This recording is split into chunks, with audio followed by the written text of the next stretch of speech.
तो इस क्लास को शुरू करने से पहले मैं आपको बता दूं कि आप जाइए प्लेलिस्ट में, सबसे पहले पास्ट कंटिन्यूअस टेंस का अफर्मेटिव सेंटेंस देखिए, फिर नेगेटिव देखिएगा, फिर इंटेरोगेटिव देखिएगा, फिर आपको इस क्लास को देखना है और आपको चारों जगह से क्या करना है, नोट्स बनाने हैं, क्योंकि नोट बनाना अच्छे स्टूडेंट की पहचान होती है। अब इस क्लास को मैं शुरू करता हूँ। देखो यहाँ पर मैं पास्ट कंटिन्यूअस टेंस का थोड़ा सा पहचान बताऊँगा। देखो पास्ट जो कंटिन्यूअस टेंस होता है बेटा, उसके वाक्य के अंत में आपको हमेशा रहा था, रही थी, रहे थे, तीन में से कोई ना कोई शब्द आपको हमेशा देखने को मिलेगा। क्या?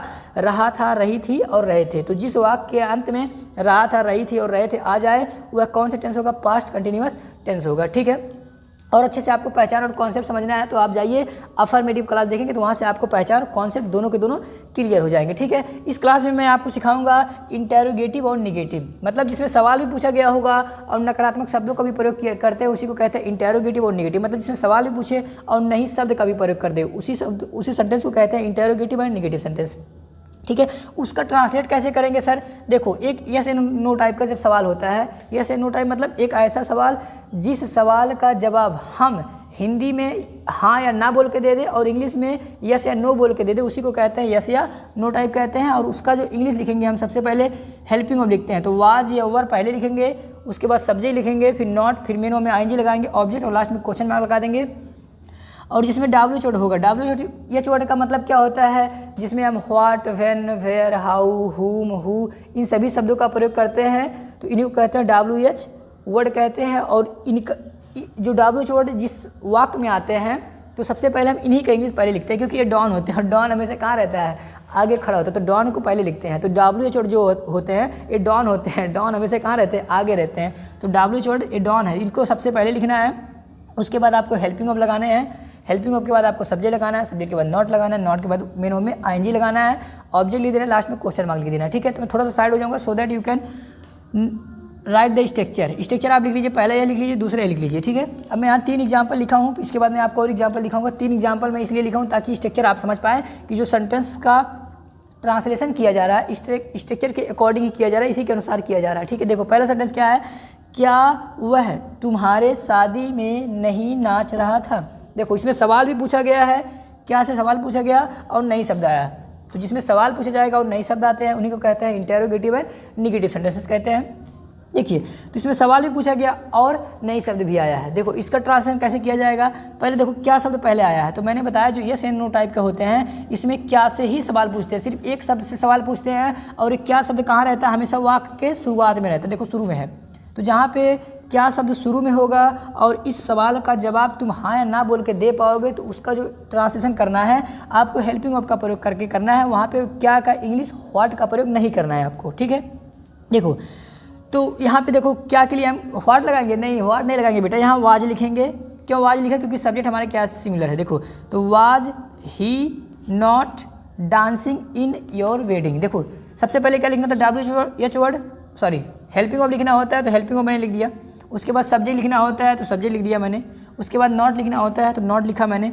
नॉट के बाद मेन में आईएनजी, तो काम क्या था? नाचने का, तो डांसिंग हो गया। उसके बाद ऑब्जेक्ट हो या अदर वर्ड हो, तो उसके बाद हम लिख देते हैं। ठीक है, और लास्ट में क्वेश्चन मार्क लगा देते हैं। तो क्या वह तुम्हारे शादी में नहीं नाच रहा था? So was he not dancing in your wedding. ऐसे आपको ट्रांसलेशन करना है। दूसरा सेंटेंस देखिएगा, लिखा है तुम क्या नहीं देख रहे थे?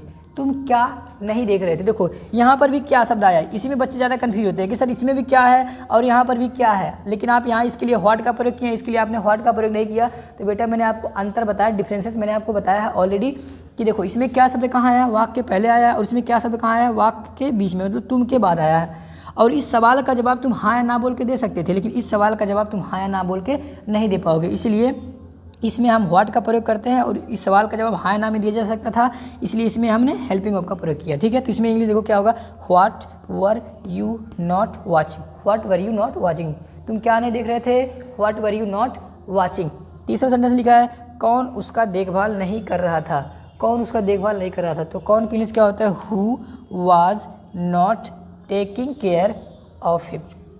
इस तरह से सेंटेंसेस का आपको ट्रांसलेशन करना है। ठीक है, तो 3 एग्जाम्पल नोट कर लीजिएगा, स्ट्रक्चर नोट कर लीजिए। जितना ट्रांसलेशन किया जा रहा है इन्हीं के अकॉर्डिंग किया जाएगा। तो आपको सब्जेक्ट पहचानने आना चाहिए, हेल्पिंग ऑफ पहचानने आना चाहिए। ठीक है, और मेन ऑफ पहचानने आना चाहिए, ऑब्जेक्ट पहचानने आना चाहिए। अगर ये बातें आपको पता है तो आप ऐसे चुटकी में ट्रांसलेशन करेंगे कोई भी सेंटेंस हो। ठीक है, अब मैं बोर्ड क्लीन करूँगा, मैं आपको और एग्जाम्पल दिखाता हूँ। यस एंड नो टाइप का मैं 5 एग्जाम्पल दिखाऊंगा और WH फैमिली टाइप का भी मैं 5 एग्जाम्पल और दिखाऊंगा आपको। ठीक है, तो स्ट्रक्चर नोट कर लीजिए, मैं क्लीन कर रहा हूँ बोर्ड। देखिए प्रैक्टिस करेंगे तो कोई भी चीज़ आपको डिफिकल्ट नहीं लगेगा, सब चीज़ आसान होने वाला है। लेकिन अगर आप प्रैक्टिस नहीं करेंगे बेटा तो हर चीज़ आपको डिफिकल्ट लगेगा, दिमाग नहीं लगाएंगे तो हर चीज़ कठिन लगेगा। देखिए यस या नो टाइप का मतलब मैंने क्या बताया, एक ऐसा सवाल जिस सवाल का जवाब हम हाँ या ना बोल के दे पाए, और उसमें सवाल किससे पूछा जाएगा, क्या से सवाल पूछा जाएगा। ठीक है, मैं अब हिंदी बोलूँगा बट मैं हिंदी लिखूँगा because I don't have much time to write both the things, Hindi and English. Hindi और इंग्लिश लिखने का समय नहीं है, तो इसलिए मैं हिंदी बोलूँगा और इंग्लिश में बोर्ड पर लिखूँगा। ठीक है, तो पहला सेंटेंस मैं कह रहा हूँ क्या मैं कल उसे नहीं बुला रहा था, क्या मैं कल उसे नहीं बुला रहा था। तो was I not calling him yesterday, was I not calling him yesterday, was I not calling him yesterday। दूसरा सेंटेंस देखिए, मैंने कहा क्या तुम बाजार से सब्जी नहीं ला रहे थे, क्या तुम बाजार से सब्जी नहीं ला रहे थे। सो वर यू नॉट, लाना मतलब ब्रिंग होता है, फेच का भी प्रयोग कर सकते हैं यहाँ, ब्रिंगिंग द वेजिटेबल नहीं बोलते हैं, वेजिटेबल बोलते हैं, vegetable from the market, so were you not bringing the vegetable from the market, were you not bringing the vegetable from the market। आप यहाँ bring की जगह पे fetch का भी प्रयोग कर सकते थे। ठीक है, अगला एग्जाम्पल देखिएगा, तीसरा मैं कह रहा हूँ क्या वह तुम्हारा कपड़ा नहीं धुल रहा था, क्या वह तुम्हारा कपड़ा नहीं धुल रहा था। तो was he not washing your clothes, was he not washing your clothes। आसान है बेटा। चौथा सेंटेंस मैं कह रहा हूँ क्या राहुल तुम्हारे लिए पानी नहीं ला रहा था, क्या राहुल तुम्हारे लिए पानी नहीं ला रहा था। सो was राहुल नॉट, अच्छा यहाँ ब्रिंग का प्रयोग नहीं करते हैं, यहाँ फेच का प्रयोग करते हैं, फेचिंग वाटर फॉर यू। लोबन के sentence, was Rahul not fetching water for you, क्या राहुल तुम्हारे लिए पानी ला रहा था। So was Rahul not fetching water for you. Last sentence जो इंटेरोगेटिव एंड नेगेटिव का है, लास्ट सेंटेंस जैसे नो टाइप का, मैं कह रहा हूँ क्या वह खाना नहीं पका रही थी, क्या वह खाना नहीं पका रही थी। तो was she not cooking the food. देखो इजी सेंटेंसेस मैंने आपको बना के दिखाया so that you can understand the structure, आप स्ट्रक्चर समझ पाए और इसको ट्रांसलेट कर पाए। ठीक है, तो इसलिए मैंने आपको इजी वर्ड लिया था इसमें। ठीक है, लेकिन डिफिकल्ट वर्ड आपको सीखने के लिए आपको खुद से प्रैक्टिस करना होगा, स्ट्रक्चर को लेकर आपको क्लियर होना होगा। ठीक है, चलिए तो 5 एग्जाम्पल यहाँ से आप नोट कर लीजिए। अब मैं 5 एग्जाम्पल आपको डब्ल्यू छोड़ के दिखाऊंगा। ठीक है, मैं इसको क्लीन कर रहा हूँ बोर्ड को। डब्ल्यू चोट मतलब उसमें क्या से सवाल नहीं पूछे जाएंगे, उसमें अलग अलग शब्दों से सवाल पूछे जा सकते हैं। कौन से पूछा जा सकता है, कहाँ से पूछा जा सकता है, कैसे से पूछा जा सकता है, किससे से पूछा जा सकता है, किसके साथ से पूछा जा सकता है, अलग अलग शब्दों से सवाल पूछे जा सकते हैं। ठीक है, चलो तो मैं पहले शुरू कर रहा हूँ। कौन से शुरू करूँगा मैं कह रहा हूँ कौन कल यहाँ नहीं आ रहा था, कौन कल यहाँ नहीं आ रहा था। तो who was not coming here yesterday, who was not coming here yesterday, who was not coming here yesterday।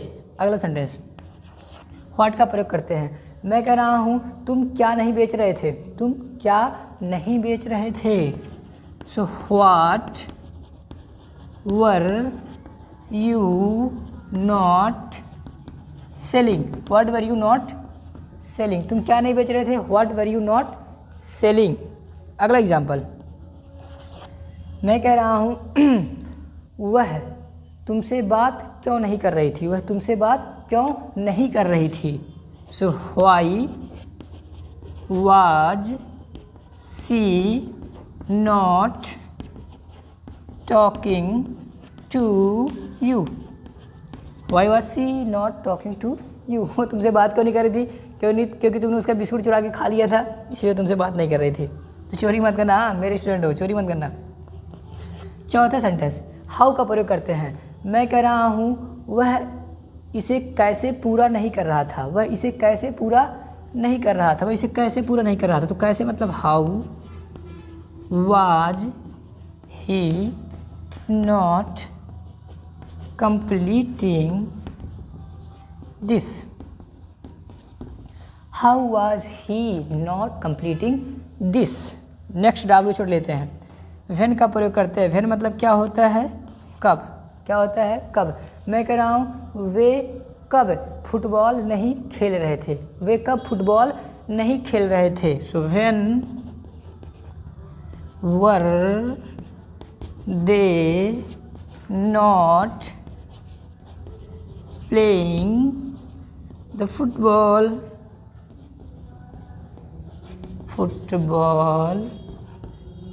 when were they not playing the football? Next word where का प्रयोग करते हैं। वेयर मतलब क्या होता है? कहाँ। मैं कह रहा हूँ तुम्हारा भाई कहाँ नहीं जा रहा था, तुम्हारा भाई कहाँ नहीं जा रहा था। तो तुम्हारा भाई कहाँ नहीं जा रहा था, कहाँ का इंग्लिश होता है वेयर वाज योर